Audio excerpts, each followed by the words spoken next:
You might be used to measuring power with a marker placed on a frequency peak, but this isn't going to work for spread spectrum signals.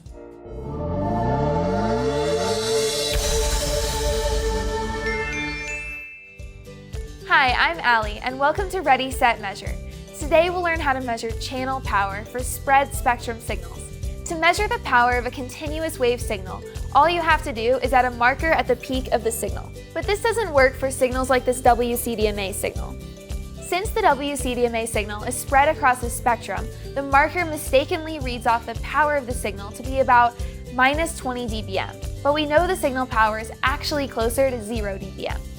In this case, the marker tool isn't reliable. To find the power of this modulated signal, we need to find the area under the curve.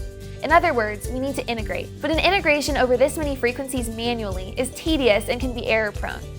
If you don't want to do it manually, you can use a signal analyzer's built-in channel power measurement. To be able to do this, all we have to do is input the center frequency and the integration bandwidth of our signal.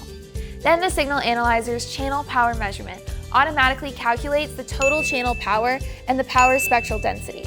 So in summary, if you want to measure the power of a spread spectrum signal, you either have to do manual calculations or use a signal analyzer with a channel power measurement. To learn more about power measurements, check out the Making Fast and Accurate Power Measurements application note linked in the description below.